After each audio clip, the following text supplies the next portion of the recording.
Welcome sa inJoy, ang partner ng pamilya sa negosyo at tupad pangarap ng Pilipino.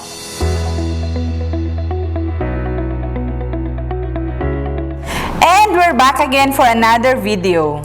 So today, since marami ay nagtatanong kung paano nga ba namin nakukuha ang costing ng mga recipe natin, tuturuan namin kayo kung paano po mag-set ng costing para sa inyong business.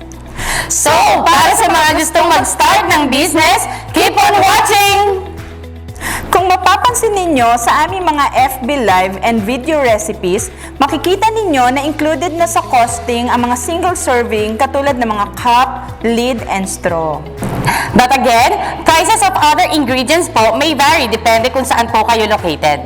Kaya usually, ang mga costing na binibigay namin ay estimate lamang dahil nakadepende pa rin po yan sa mga mabibili nyong ingredients o packaging.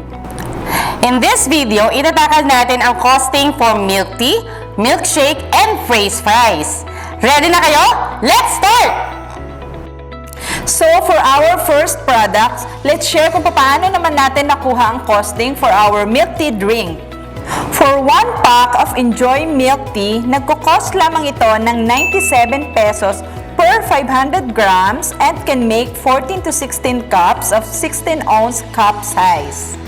Para makuha ang costing per serving, we divide the total cost of the product sa kung ilang yield ang magagawa nito.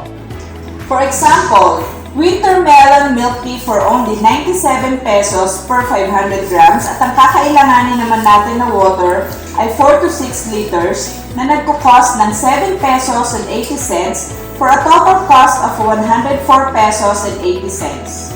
Ang isang batch na ito ay makakaproduce ng 4.5 to 6.5 kilos.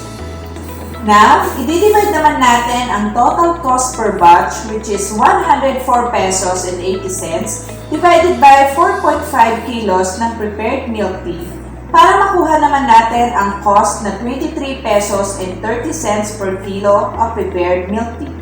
Ito ang gagamitin natin as basis sa pag-cost natin ng single serving recipes. Same procedure lang for our other ingredients. Kunin muna natin ang total cost, then divide natin kung gaano kadami ang magagawa. Once makuha na natin ang total cost per yield, we can use it para mag-total ng costing per serving. Tulad nito, since nakuha na natin ang cost per kilo ng milk tea kanina, yan ang magiging basis natin para makuha natin ang costing for smaller size servings. Now, let's proceed sa ating next recipe which is ang inJoy milkshake.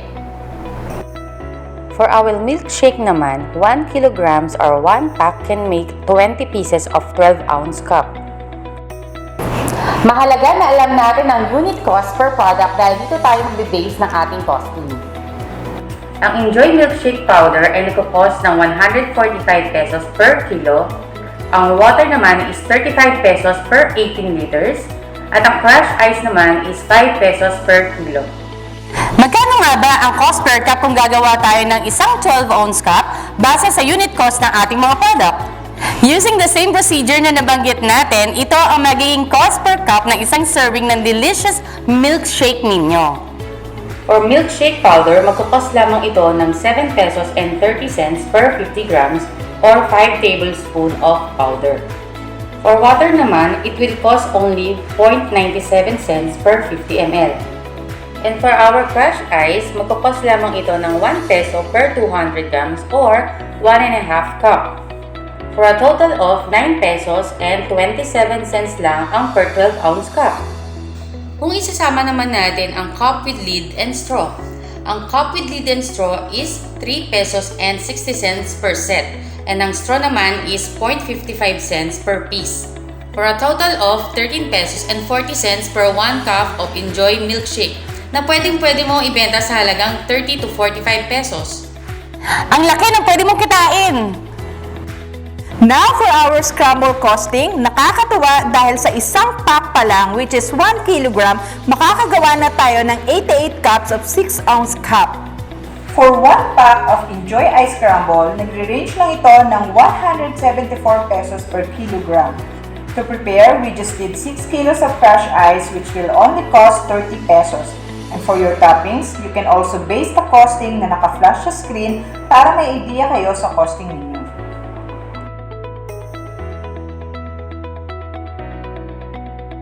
And for our praise fries, since 1:2 ang kanyang reconstitution, we just need 1 pack of powder which is 500 grams and 1 liter of water.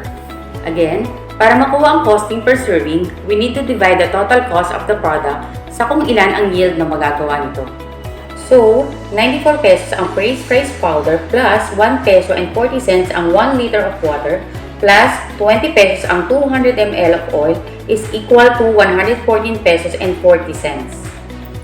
114 pesos and 40 cents divided by 10 sa kung ilan ang yield na magagawa mo sa praise fries is equal to 11 pesos and 44 cents per serving.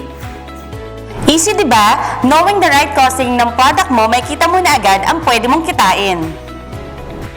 At para naman sa iba pa naming products like ramen and vendo powders, you can also use the same method. Hope this video will help you sa inyo pong business. At sa mga gusto rin mag-start ng kanila pong business, eto na po ang magiging guide po ninyo for proper costing ng inyong product. Hindi na po kayo malulugi. And that's it! Don't forget to like and subscribe to our YouTube channel at inJoy Philippines Official for more videos. You can also follow us on our FB page for more updates. Thanks for watching! Bye!